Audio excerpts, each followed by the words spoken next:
Next हम journal entries में कुछ इंपॉर्टेंट ट्रांजेक्शन्स देखते हैं। जैसे सबसे पहले है आपका डिस्काउंट और रिबेट की अकाउंटिंग। आप डिस्काउंट आपका दो टाइप का होता है, पहला होता है ट्रेड डिस्काउंट, दूसरा होता है कैश डिस्काउंट।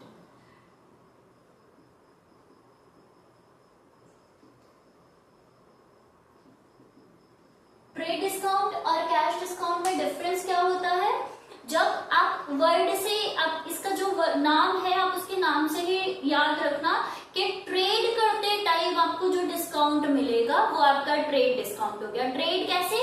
आप क्या करते हो, आप अपने ट्रेड को बढ़ाने के लिए आप बोलते हो कि आप मुझसे फॉर एग्जाम्पल एक प्रोडक्ट लोगे तो मैं आपको इतने प्राइस पे दूंगा, और वही आप मुझसे 100 प्रोडक्ट्स ले लेते हो किसी भी पर्टिकुलर कैटेगरी के, तो मैं आपको उसके ऊपर डिस्काउंट दे दूंगा 10%, 20% जो भी है। तो ये क्या किया आपने, अपने ट्रेड को प्रमोट करने के लिए जो डिस्काउंट दिया बल्क परचेज के लिए, तो वो आपका ट्रेड डिस्काउंट की कैटेगरी में आएगा। ट्रेड डिस्काउंट क्या हो गया?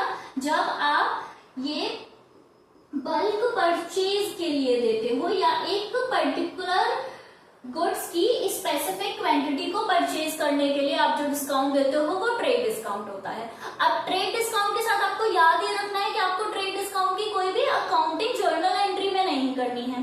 रीजन इसका क्या है? जब आपको इनवॉइस मिलता है, फॉर एग्जाम्पल आपका जो आपने यहाँ पे परचेज की है 10,000 रुपीज की, और 10,000 के ऊपर आपको ट्रेड डिस्काउंट मिला है 20% का। 10,000 का 20% के हिसाब से आपको डिस्काउंट कितना मिल गया? 2,000 रुपीज का। इसका नेट अमाउंट 8,000 जो है, आपको अपनी जर्नल एंट्री जब भी आप करोगे वो 8,000 अमाउंट की ही करनी है। आपको हर जगह 8,000 ही कंसीडर करना है, ये नहीं करना है कि 10,000 करोगे फिर आपको डिस्काउंट दिखाना है, ये सारी चीजें नहीं करनी है, आपको डायरेक्ट 8,000 ही लेना है। इसका मतलब क्या हुआ कि ट्रेड डिस्काउंट मैं कैलकुलेट तो करूंगी अपने ट्रांजैक्शंस के लिए, बट जो मैं एंट्री रिकॉर्ड करूंगी वो ट्रेड डिस्काउंट को माइनस करने के बाद जो अमाउंट आता है उसको ही रिकॉर्ड करूंगी। इस पर्टिकुलर ट्रांजैक्शन में फॉर एग्जाम्पल अगर मैंने परचेज की है तो परचेज की एंट्री मैं 10,000 की ना करके 8,000 की करूंगी। कैसे? परचेजेस अकाउंट डेबिट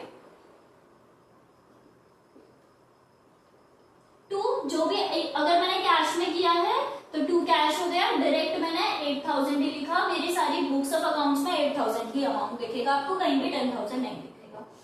अब दूसरा अगर कैश डिस्काउंट की बात करें तो जैसे ट्रेड डिस्काउंट ट्रेड के लिए किया जा रहा था, कैश डिस्काउंट आपका कैश रिसीव जल्दी हो जाए इसलिए करते हैं हम।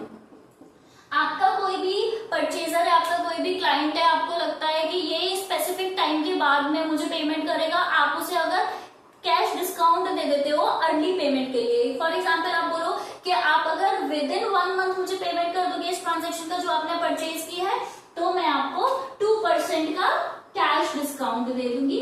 ये 2% का कैश डिस्काउंट जो है इसकी आपको एंट्रीज अपनी बुक्स ऑफ अकाउंट्स में करनी है।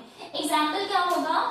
इस एग्जाम्पल में आपका जो 8,000 था ये कैश की परचेज ना होके ये आपकी क्रेडिट परचेज मान लेती हूँ मैं, और यहाँ पे आपका क्रेडिटर आ जाएगा। अब आपने 8,000 की एंट्री की है, इस पे आप 2% का जो कैश डिस्काउंट लगाओगे तो 8,000 पे 2% का आपका कैश डिस्काउंट बनता है 160 रुपीज, और आपका डिफरेंस इसका जो आएगा, आप जो एंट्रीज करोगे वो डिफरेंस की करोगे, आपका डिफरेंस इसका होगा 7,840 रुपीज। 7,840 जो आपकी जर्नल एंट्री होगी वो इस अमाउंट की ही होगी। मतलब इस ट्रांजैक्शन में जब आप पे करोगे या रिसीव करोगे तो आप इस अमाउंट को रिसीट में दिखाओगे, इसको डिस्काउंट में दिखाओगे, और इतने अमाउंट से आप अपना अकाउंट सेटल करोगे। इस पर्टिकुलर ट्रांजैक्शन में ये कैश एंट्री नहीं है, अगर क्रेडिट एंट्री है। अब जब मैं इसका परचेज अगर मैंने की है, जब मैं पेमेंट करने जाऊंगी तो एंट्री क्या करूंगी? एंट्री करने के लिए मुझे सबसे पहले देखना पड़ेगा कि मेरा क्रेडिटर है, अगर मैंने पूरा अमाउंट पे कर दिया है तो क्रेडिटर के लिए हमने क्या रूल पढ़ा था? क्रेडिटर आपकी लाइबिलिटी है तो क्रेडिट का बैलेंस क्या होगा आपकी बुक्स में? इसका बैलेंस आपकी बुक्स में क्रेडिट दिख रहा होगा। एक पर्टिकुलर अकाउंट जो क्रेडिट नेचर का है उसमें जब जब इंक्रीज आएगा तब तब मैं उसे क्रेडिट करूंगी, और जब जब क्रेडिट नेचर के आइटम में डिक्रीज आएगा तब तब मैं उसको डेबिट करूंगी। अब यहाँ मेरा क्रेडिटर 8,000 का पड़ा हुआ था, 8,000 जैसे ही मैं उसे पे करूंगी उसका बैलेंस कम हो जाएगा,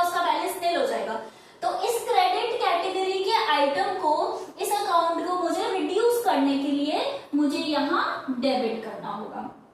अब ये डेबिट करने के बाद यहाँ पे मेरा पूरा 8000 से ये अमाउंट डेबिट हो जाएगा,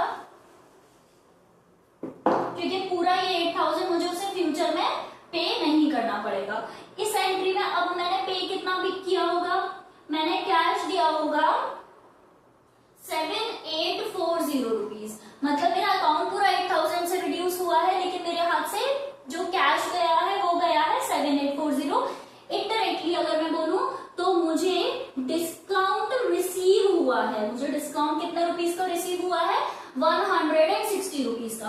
आपके पास दो तरीके हैं इसे कंसीडर करने के लिए। पहले आप देखो आपका डेबिट के जो टोटल आइटम है उसका टोटल क्या बन रहा है, इसका फॉर एग्जांपल 8000 बन रहा है, और ये एंट्री डालने से पहले मुझे दिख रहा था कि हाँ मेरा 7840 है, मतलब मेरा कम वैल्यूएशन किधर है, इधर मेरे पास 8000 है, इधर मेरे पास कम अमाउंट है, तो बट ऑब्वियस मेरी जो सेकेंड एंट्री आएगी वो क्रेडिट में ही आएगी। ये सिर्फ क्रॉस चेक करने के लिए, इस बेसिस पे एंट्रीज मत करना। बाकी रीजन क्या है डिस्काउंट रिसीव्ड को क्रेडिट करने का, कि मुझे 8000 रुपए किसी को देने थे बट मैंने कम रुपए दिए, तो ये मेरे लिए क्या हुआ, ये मेरे लिए गेन हुआ। डिस्काउंट रिसीव्ड आपके लिए एक गेन हो गया, और हम क्या करते हैं गेन्स और इनकम को क्रेडिट करते हैं। तो देखो मैंने गेन्स और इनकम को इसलिए 160 रुपीज डिस्काउंट रिसीव जो मुझे हुआ था वो मैंने क्रेडिट किया है। क्रेडिटर मेरा क्रेडिट नेचर का अकाउंट था, मैंने 8000 से वो रिड्यूस किया है, इसलिए क्रेडिट नेचर को रिड्यूस करने के लिए मैंने डेबिट किया है। कैश मेरा डेबिट नेचर का आइटम होता है, कैश का मेरा आउटफ्लो हो रहा है, मेरे हाथ से कैश जा रहा है 7840 रुपीज, ये रिडक्शन के लिए मैंने यहाँ डेबिट नेचर के अकाउंट को क्रेडिट किया हुआ है। नेक्स्ट हमारा होता है रिबेट। रिबेट क्या होती है, रिबेट एक डिस्काउंट की कैटेगरी ही मानो आप, लेकिन जब भी आपको रिडक्शन मिलेगा, जब भी आपको परचेज जो आपको पेमेंट करना है परचेज के अगेंस्ट में, आपका वो कैश डिस्काउंट और ट्रेड डिस्काउंट के अलावा किसी रीजन की वजह से अगर आपको रिडक्शन मिलता है वो आपका रिबेट की कैटेगरी में चला जाता है। फॉर एग्जाम्पल आप परचेज करके लेके आ गए, आपने घर आके देखा तो आपने देखा कि आपके जो आइटम्स थे वो प्रॉपर स्टैंडर्डाइज नहीं थे, जो आपको सैंपल दिखाया गया था वो सैंपल की अकॉर्डिंग नहीं है, या उनमें कोई छोटा मोटा डैमेज है जिसे आप रिटर्न नहीं करना चाहते। इतना ज्यादा नहीं है कि आप रिटर्न ही कर दो, बस ये है कि आपको लग रहा है ये अप टू दी मार्क नहीं है, तो उसके बेसिस पे जब आपका सप्लायर आपको कुछ रिडक्शन दे देता है तो वो रीबेट की कैटेगरी में चला जाता है। रीबेट अगर आपको मिल रहा है तो वो आपके लिए डायरेक्ट गेन ही है, बट वो आपका ट्रेड डिस्काउंट और कैश डिस्काउंट के अलावा किसी रीजन